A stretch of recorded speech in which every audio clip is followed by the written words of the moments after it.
Assalamualaikum warahmatullahi wabarakatuh. Selamat pagi anak-anak. Hari ini kita akan melanjutkan pembelajaran di minggu yang lalu. Minggu yang lalu kita telah belajar mengenai gaya. Dan hari ini kita akan belajar mengenai panas dan perpindahannya. Sebelum melakukan pembelajaran, coba kalian tengok di luar ruangan.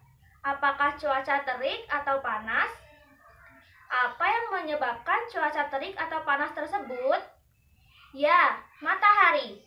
Matahari merupakan salah satu sumber energi panas yang paling utama yang ada di bumi. Energi panas merupakan bentuk energi yang dipengaruhi oleh suhu.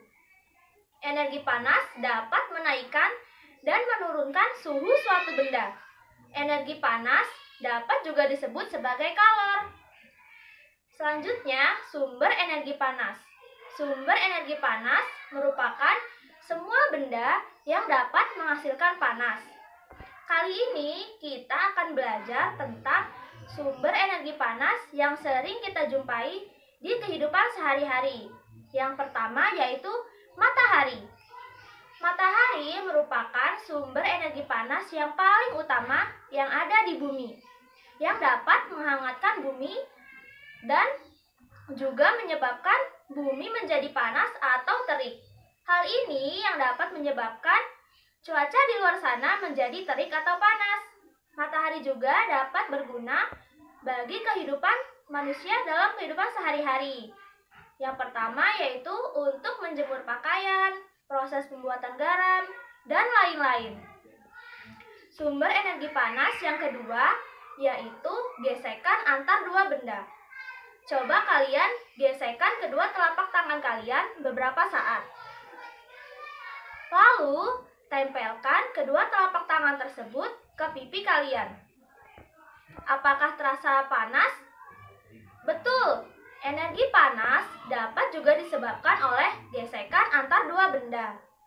Selain contoh menggesekkan kedua telapak tangan, gesekan antar dua benda juga dapat diambil contoh saat sekumpulan orang berkemah lalu lupa membawa korek. Mereka lalu menggesekkan dua buah batu atau kayu. Lalu kedua buah batu digesekkan tersebut dan menghasilkan api. Hal ini juga yang dilakukan oleh manusia pada zaman dahulu sebelum adanya api. Sumber energi panas yang ketiga yaitu listrik. Listrik merupakan energi yang dapat mengubah menjadi panas. Energi listrik yang sering digunakan oleh manusia pada kehidupan sehari-hari dan menghasilkan panas yaitu yang pertama dispenser. Yang kedua, setrika. Apakah kalian mempunyai setrika dan dispenser? Jika kalian mempunyai setrika dan dispenser, kedua alat tersebut memanfaatkan energi listrik yang menghasilkan panas. Sumber energi panas yang keempat yaitu api. Api merupakan sumber energi panas yang sering digunakan oleh manusia. Api merupakan suatu reaksi pembakaran yang hasilnya dapat memancarkan ke segala arah. Coba kalian, jika ada api, berdirilah di sekitar api tersebut. Apakah terasa panas? Iya, pasti akan terasa panas, karena api memancarkan suhunya ke segala arah. Materi yang selanjutnya yaitu perpindahan panas. Panas dapat berpindah dari satu benda ke benda yang lain. Panas berpindah dengan cara-cara tertentu, yaitu konduksi, aliran, konveksi, hantaran, radiasi, pancaran. Konduksi merupakan perpindahan panas melalui zat perantara tanpa disertai perpindahan zat perantara tersebut. Contohnya, perpindahan pada batang sendok logam ketika memasak. Yang kedua yaitu konveksi. Konveksi merupakan perpindahan panas melalui zat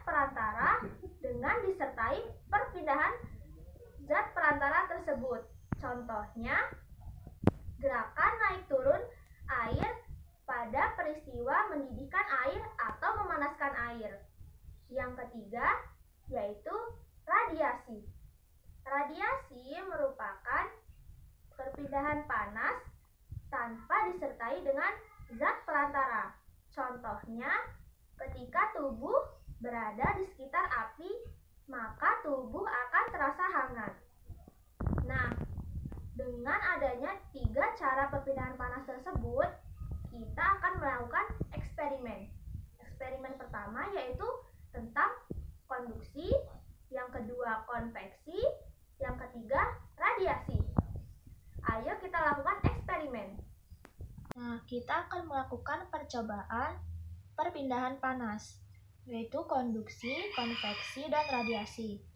Alat dan bahan yang kita perlukan yaitu ada piring, lilin yang sudah dihidupkan, 2 buah lilin yang belum dihidupkan, sendok logam, kertas yang sudah dipotong-potong, gunting, dan gelas yang berisi air. Percobaan yang pertama yaitu perpindahan panas secara konduksi.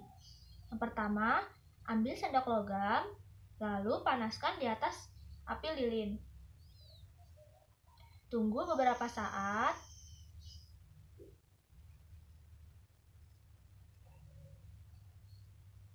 Lalu ambil lilin yang belum dihidupkan,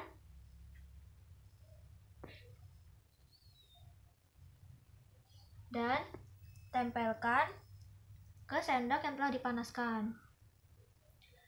Lilin mulai meleleh. Nah, mengapa hal ini bisa terjadi?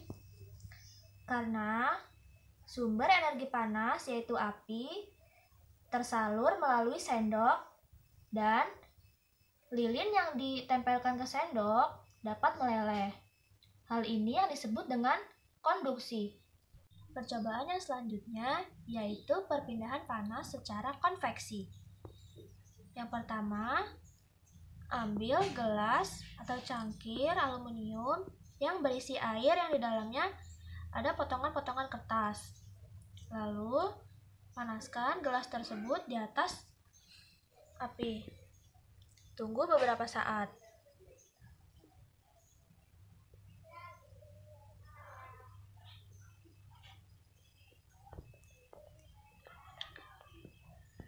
Coba perhatikan kertas yang ada di dalam air tersebut mulai bergerak naik dan turun.